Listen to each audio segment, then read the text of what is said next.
Dusk, the reflective moment of a day spent, a card punched, the work done. Men, the world's image of strength, provider, a stubborn callous of putting in the work to reach the reward.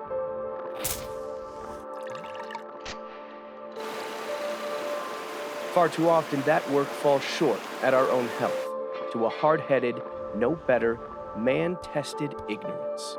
There's somebody out there who was where I was, and I want them to be where I am now. Be a man, get it taken care of. There's no need to be afraid. That's what the doctors are for. This is a Men's Health Primetime Special, a reflective hour of getting the work done to save lives. Good evening. I'm Casey Jones. Let's talk men's health. Maybe you're a man at home who needs to pay more attention to what your body is saying, or maybe that's someone you love in your life. Tonight, we're going to hear the real, vulnerable, and personal stories from a group of West Michigan men. They'll share their battles with addiction, anger, anxiety, heart disease, diabetes, colorectal, and prostate cancer. A group of men who had the world ahead of them before disease caught up. They'll help equip you with what signs they listened to and which ones they ignored, and they'll share actionable steps you can take to help save yourself or help save someone that you love. We're at the Henchman House here in Grand Rapids, a barber shop, a place where intimate details are shaved away and shared in a chair that leaves men looking good, feeling good, shared with a barber like Tommy Rodriguez, the owner of the Henchman House, who's helping us through our close-cut conversation.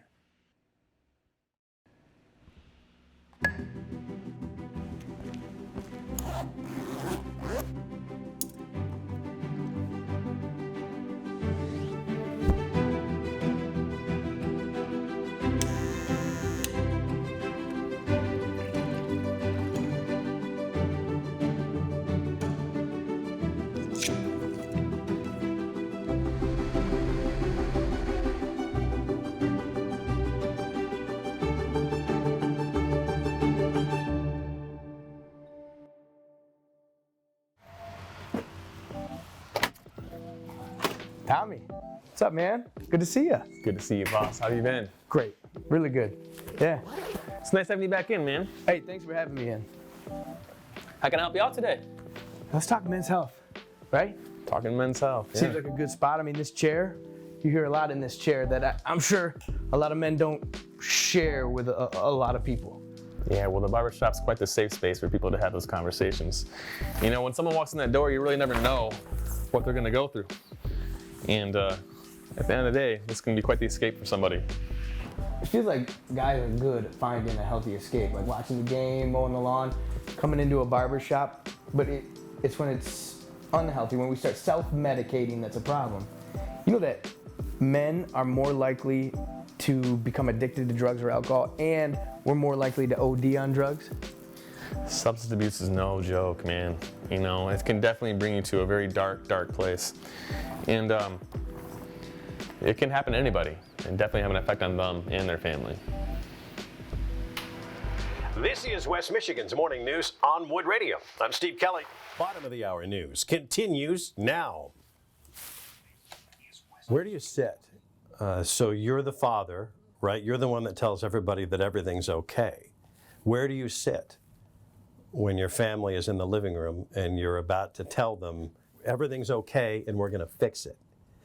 Where do you sit in the room when you tell your family you've ruined your life and you have no idea what's going to happen next?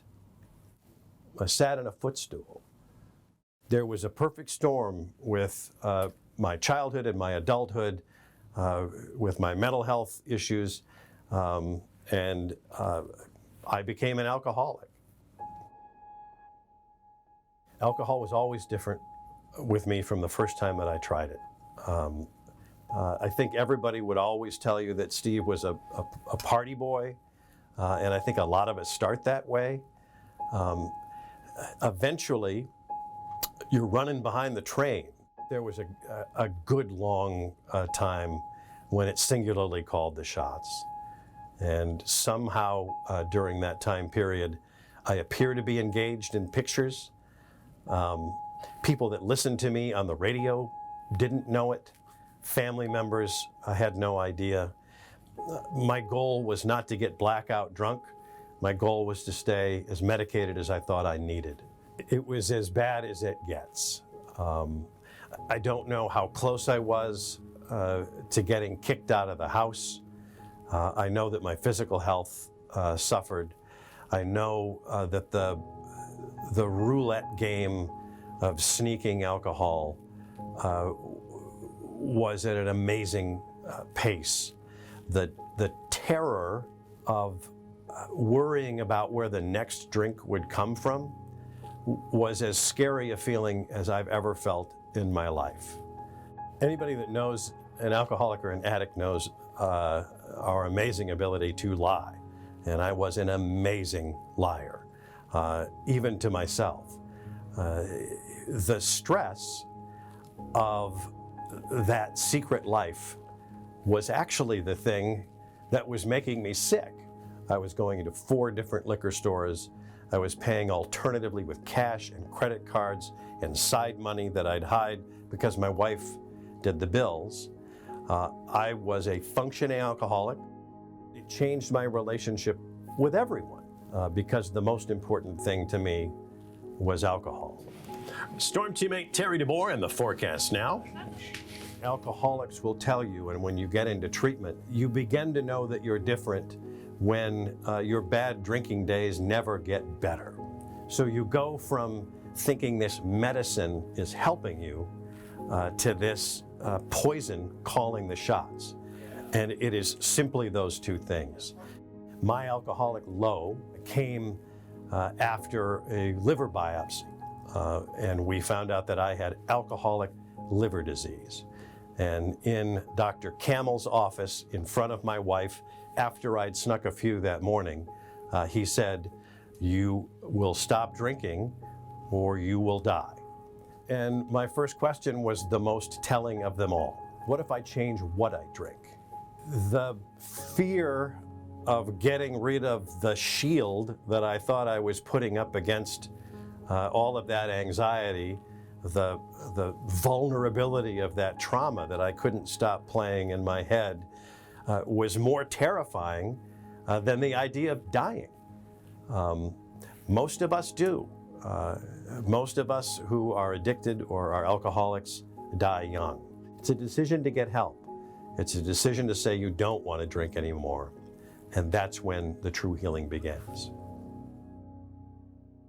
For me specifically in my recovery, I needed to go about the business of discovering what was causing me to medicate. That came almost purely through years of therapy, hard work, honest work in therapy that saved my life. By the grace of God, mental health and physical health professionals, the accountability of groups like AA and friends that have gone before me, I can say that I've been sober for over 8.5 years. Knowing now what I know, I don't know how I needed it in the first place. Everything in my life is better without it. My relationships are better. My health, my physical health is better. The biggest farce about addiction is that it is confused with a problem with character. We overemphasize the importance of choice. Alcoholics don't have a choice. Addicts don't have a choice. But there's still help. And when that is interrupted, they get better.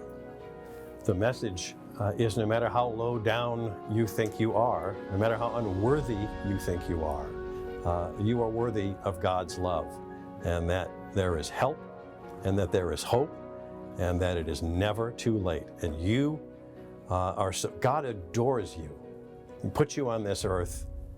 Get the help that you deserve. Well, one thing he said was that I don't care who knows I'm an alcoholic as long as I never forget. You know that 20% of American men struggle with alcohol dependence? That is 1 in 5 men in this country. And I love what you said about Steve's story is that, you know, they have to be the ones to seek help. And no matter where they are in their journey, there is help and there is hope. Yeah, they have to be the ones. But if you don't have control of it, it can kill you. Still to come, two of the biggest health risks men face, diabetes and heart disease. Two men, both pushed to death and live to tell their journeys. You know, we were talking numbers earlier, Tommy, and 1 in 5 American men struggle with alcohol dependence. 12% struggle with drug addiction. But how about this number? 1 in 4 American men will die of heart disease this year. That's a terrifying number. That's some scary stuff. You know, it reminds me of a client I actually had in here last year who was just lucky enough to be able to tell his story. December 4th, 2019, I died. When I pulled up to the stoplight in Barnes Center, I put it into park. I had the window down. The lady 2 cars behind, she came up to me and she checked my pulse, and I didn't have a pulse. The fire captain, which was less than a block away, was leaving at that time, pulled up behind all of the commotion going on. They pulled me out, put me on the grass. She did chest compressions, and then he got the defibrillator. They shocked me, and then within 6 minutes, they had to shock me again. They had to put me in medical coma, a medically induced coma. So incredible. Yeah. Do you think there's anything you could have done to prevent that day from happening? Wow. I don't know if all guys are like it, but I know that a lot of guys, they just like, we don't need doctors. We don't want to go to the doctor. They're anti-doctor. So to be honest, if I was going to a doctor, normal care, having normal checkups, that's possible that I might have been able to avoid it. Mm-hmm. What I have is, it's called cardiomyopathy, and it's a weakening of the heart or heart muscles, and basically my heart, instead of being a muscle that's, you know, fully contracting, mine was contracting about 15%. I mean, I'm a miracle. So there's nothing short of the fact that I'm a miracle, because I fully recovered. And again, I think there's 3% of the people that survive what I went through. I mean, men's heart health is I mean, I guess I was educated because it's a thing, it's a real thing. You know, one of the things I took from John and I's conversation was this underlying theme we seem to have, the stereotype of I'm okay, and I don't need to go to the doctor. That's ironic, isn't it? Because, like, you know, as men, we're the fixers. Right. You know, your car breaks down, you fix it. Your body breaks down, you should fix it. That reminds me of the guy you were telling me about, whose unmanaged diabetes just about killed him. Well, I was 49 and a month away from my 50th birthday. My life changed. So I was playing ball down at the YMCA, and I hit the game-winning jumper. I went to the side, and I went down. And it took 13 minutes for them to revive me and take me to the hospital. You went down like out? Like out. No kidding. 7 days later, I woke up in the hospital.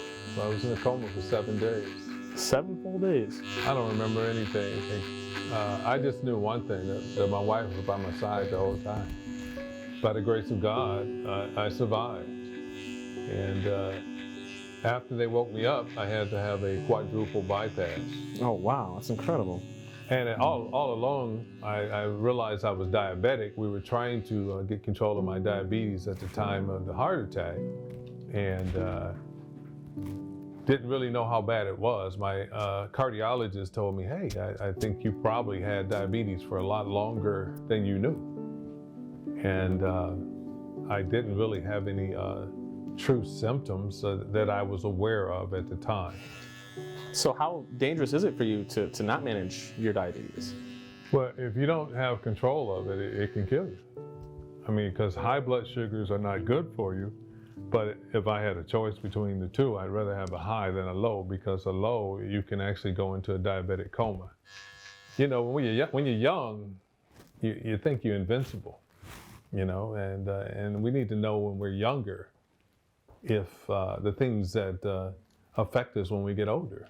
Sometimes it runs in the African American family, but we don't always realize the importance of knowing our history, because the history that we have, it affects you. So why do you think that is? Why is it that people in your culture and people of color and African Americans don't really take care of the signs ahead of time or look into them? I think a lot of it is the past, and people fear sometimes going to the doctor. If you don't deal with it, then you should fear it, because there are, you know, amputations. You can lose a foot, you can lose a leg. I'm going to speak to some African Americans who have a tendency to be afraid of these things. There's no need to be afraid. That's what the doctors are for. And you have the faith in God to get you to the right doctors. You know, there's some research out there that says men are afraid to go to the doctor because we're afraid to hear bad news. But these stories, I mean, the bad news comes. And wouldn't you want to be prepared? With diabetes, I mean, that can lead to a whole long list of other problems. Heart disease, stroke, vision loss too. I was dead for years and years and years emotionally. The only thing I could feel was rage, really, or anger. Coming up next, anger and abuse. Why the numbers show men and women get mad at equal rates, but men are more likely to have anger issues. Tommy, I want to talk to you about anger, because I feel like men are always labeled as angry and aggressors. There's a lot of research out there that says that men and women get angry at equal rates, but men just express it differently. So we deal with a lot of anger issues. Yeah, no, recently I had a guy in here who's definitely got some anger issues. He actually had to divorce his first wife over it, and had to become uncomfortable with why he was angry. And through some therapy, he's a changed man. I guess I started at Fountain Hill, 2003. It was about abusive relationships. In my case, me to my wife at the time. You know, at the beginning there's pushing and shoving and you know, screaming and yelling. That went away. But you know, the physical abuse wasn't there, but my interior was the same. And that comes through. Just abusive attitudes, internal structure that let me think I knew how she should act and how she should be in certain situations. And there's a life cycle of, you know, the rage, the anger. So there'd be weeks or months of, you know, good times or good enough times, and all of a sudden, pow! It was bad. I mean, there were some broken dishes, you know, in the first 10 years, and hearts. Emotionally, it was just awful. It was so painful. Just day after week after month after year, you know, in a way that I was dead for years and years and years emotionally. The only thing I could feel was rage, really, or anger. 27 years. I filed. Yeah, I started to change finally. And that changed everything. I'd like to do it over. That's not possible, of course, but I'd still marry the same woman if I could. Therapy, that was a couple of years worth, figuring out that I wasn't angry at my wife, that she didn't deserve, you know, 99% of that. It was fearful discovering, you know, that I was angry, you know, really probably mostly with my father. Not that he was a bad father. The real strength of the therapy was the other men in the room. That's really scary. That's really scary. I'm still scared of it. That fear is right there. But learning how to exist with that fear and then just keep going, learning how to listen to my body, what it felt like physically inside to be angry, and starting to understand that it was okay to be angry. I could just be. I didn't have to do anything about it. I let it happen to me. I let people see inside. I let, particularly the other men in therapy. It's different now, my life. It's a much better life. I trim my dad's toenails now, so that's a big deal. You know, he's 93 now. That kind of touch that didn't happen between me and my father. You know, I don't particularly want to talk on TV or anything about my abusive past. I really don't. But if I'm asked, I'm willing, because people need to hear they can come out on the other end, maybe, and experience healing. You know, he's married again, which is fantastic, but he still has those same feelings that come up. And when his wife has to have a serious conversation, the feelings come back. I just think there's a lot of men out there who can identify with that, right? But hopefully his story, his vulnerability can resonate, and it can show them hope in their own journey. Up next on Close Cut Conversation. And I was ready to stop battling. A fight is a fight when you feel like you can win. But a fight is no good when you feel like you don't have a chance to win. How one man's struggle with anxiety pushed him to write goodbye letters to his children, and how a phone call saved his life.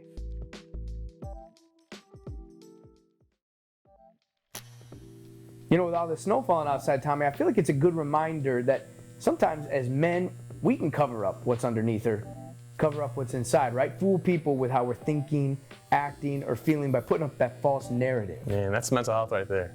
You know, my guy Will was in here last week. He developed some bad habits as a kid that nearly cost him his life.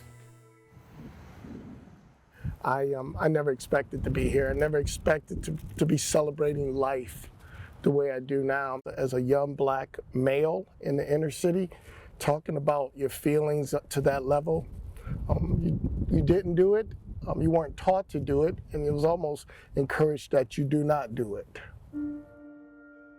You didn't talk about mental health. You didn't talk about stress, anxiety. Those types of conversations never existed. They never happened.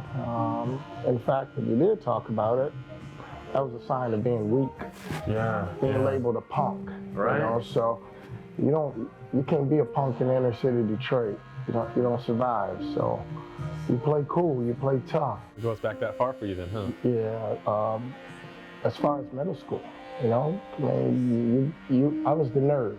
I was a smart kid, you know. I see. I was the kid getting all A's, but I wasn't the cool kid. So you deal with bullying and being teased. We were poor.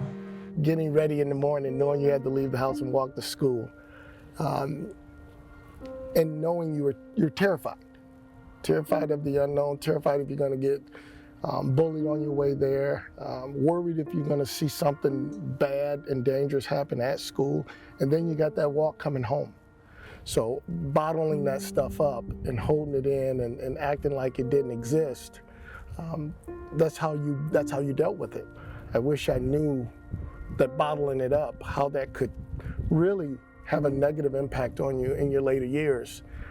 I was in a great place. 2 great young kids in high school. I was married at the time. I had a really good career. I was healthy, great friendship circle. If you didn't know me, you thought, my gosh, that dude, I guarantee you he loves life.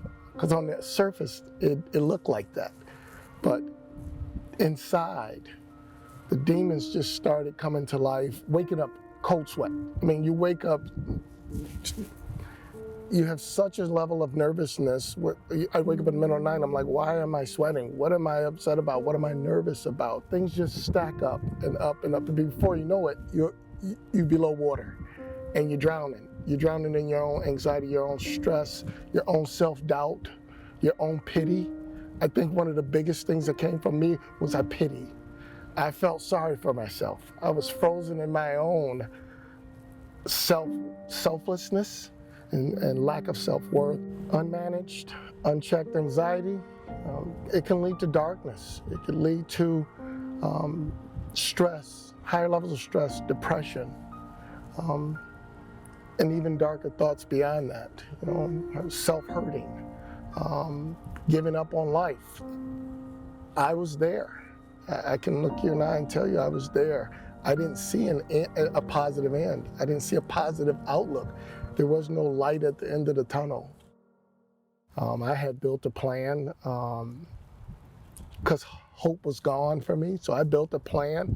I had written letters to my 2 kids.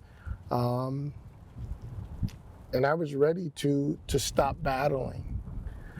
A fight is a fight when you feel like you can win. But a fight is no good when you feel like you don't have a chance to win. I was lucky though. I had a good friend who I was able to reach out to, and this gentleman was traveling overseas, and by the grace of God, he picked up his phone that day. Had he not, I think I wouldn't be sitting here, but he picked up the phone and he talked to me and gave me a number to call, a hotline. And I never called a hotline in my life because I don't like talking about my problems, but I called this hotline and they just gave me a couple tools to slow down, breathe. Don't think about the negative, try to focus on 2 things that are positive in your life at this very moment, and 2 things are my kids. It goes against everything in my DNA to go sit down in front of someone and just start to talk about personal stuff. But when you look at life at your darkest point, what do you have to lose? What's the alternative? And I think that's the one thing that I would look at anybody and say, you can go talk to someone and not worry about being judged. That was my biggest concern. Was I would leave that office and they would look like, man, that guy's a mess. And I never felt that way. Well, I didn't even know what I was dealing with. I just knew I was in a dark place, a bad place, and you try to cope by any means necessary. So how do you cope with these feelings sometimes? Do you find any exercises or things you practice to help you cope with these? I play golf. Oh, that's a good way to do it. A whole lot of it, man. That's a great way to do it right there. I play golf all summer. I get away in the wintertime and play. I try to play every month. Being able to talk about it, being able to admit that you have this stress and this anxiety and not ignoring it. That's what I did all my life, was I ignored it. Yeah, because it's also the hardest part too, right? Ignoring it was easy. Talking about it it's a lot of work. My goal is to help someone who's thinking right now, I'm struggling, but I can't do anything about it. I'm struggling and then nobody cares. I'm struggling, I have no resources of how to attack this thing. I feel great because I want them to know if I can, they can. And Will's story is so powerful. You know, my wife works in the mental health field, so I've learned a lot about anxiety and how it can present itself, you know, and some of those physical characteristics that I didn't even know were anxiety in the first place. But knowing that 1 in 5 men suffer from anxiety, and anxiety is a leader or a step towards suicide, and that men are 3.5 times more likely to die by suicide, that's scary stuff. Yeah, and half the time we don't even know we're dealing with it. You know, Will taking the time to share his story, it's a great opportunity to save a life. Still to come on this Men's Health special, we turn our attention to cancer. A man doesn't talk about this. This is something obviously that can happen to anybody. The symptoms and stories of 2 men that caught their disease before it could take their lives. You know, Casey, one of the beauties of the shop is that bond that's kind of created here. You know, you don't have to be shamed to tell your story here. And every time you're in my chair is an opportunity to tell your story. That's such a critical piece to it, right? Is sharing those stories, having those conversations, knowing your family health history. We hear that a lot because then you know what you're more susceptible to.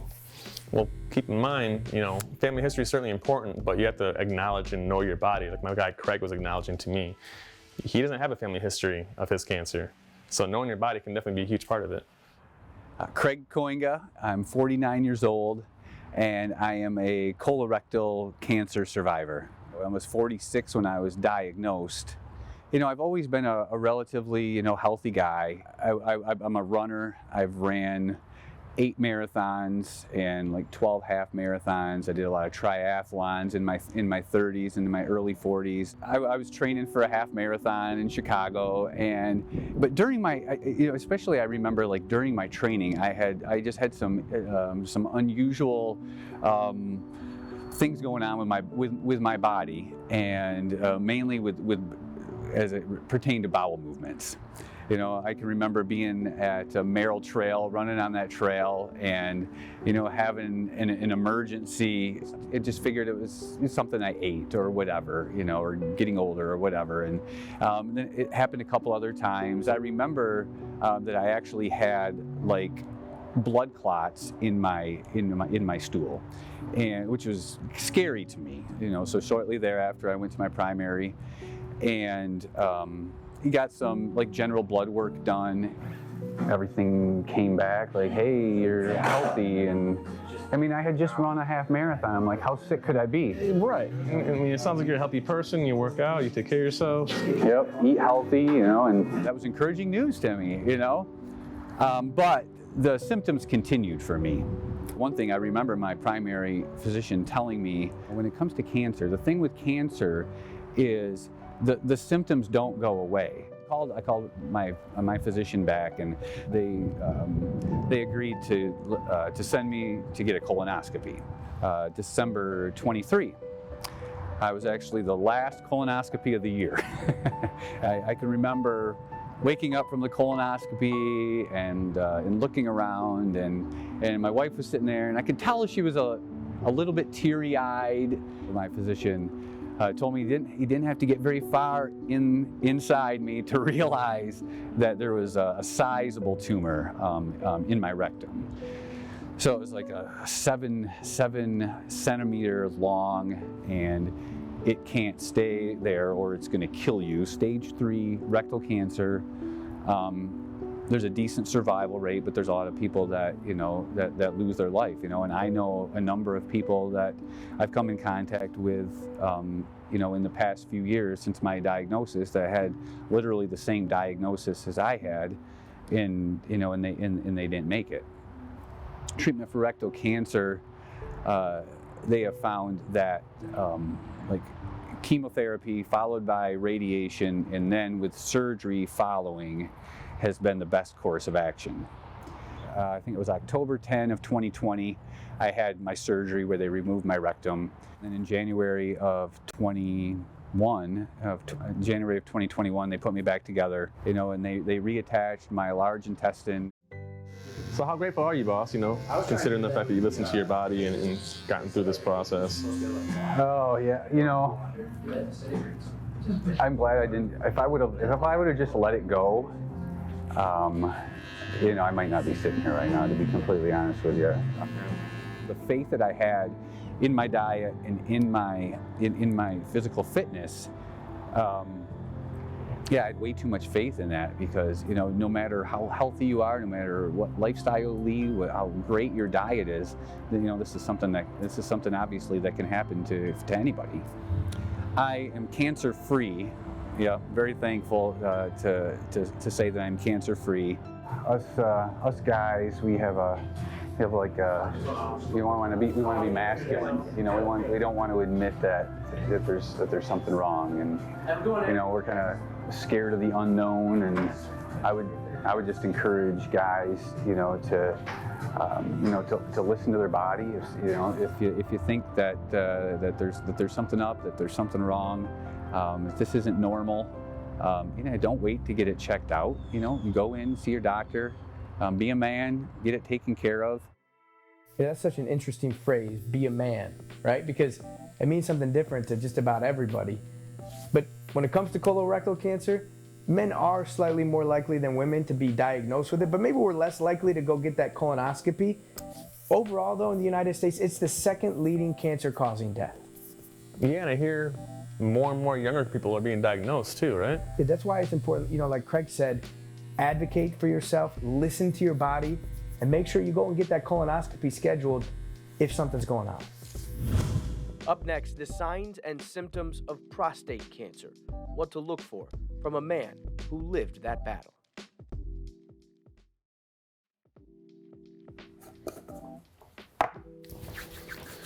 Well, Casey, we're actually just finishing up here, boss, but I can see you got something else for me. Man, I just keep thinking about that story you told me about Alejandro in that back room.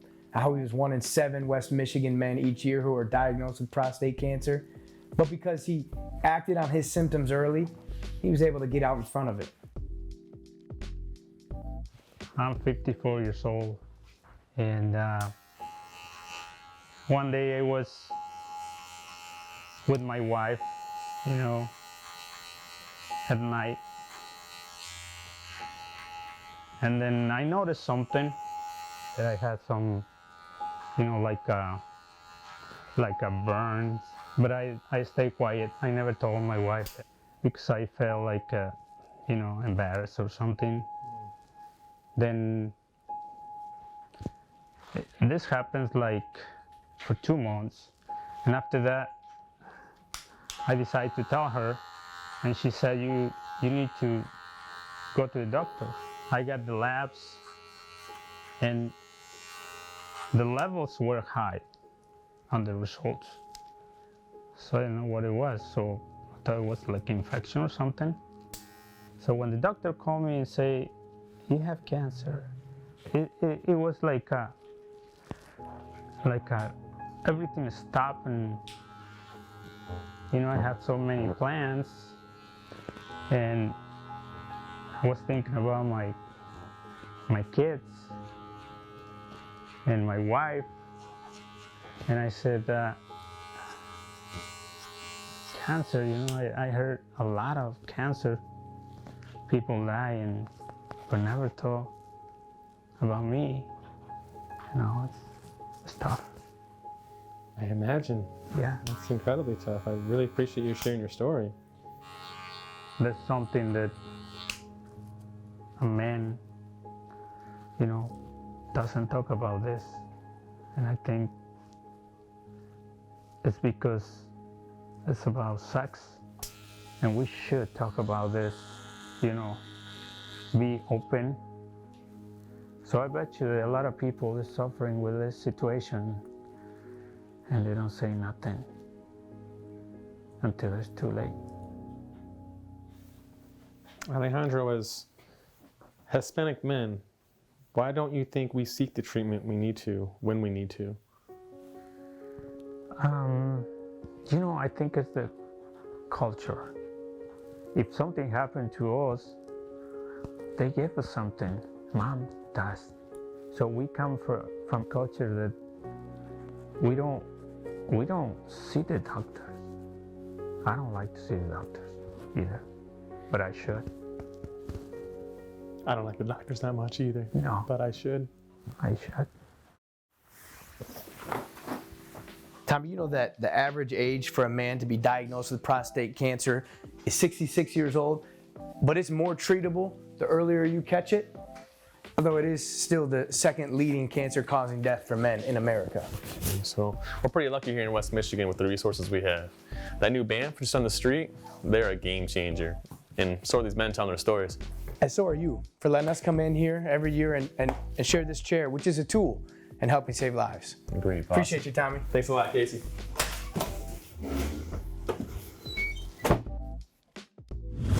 Not to sound cliche, but it can literally be life or death. Next, we give you actionable steps to take right now that could help save you or someone you love.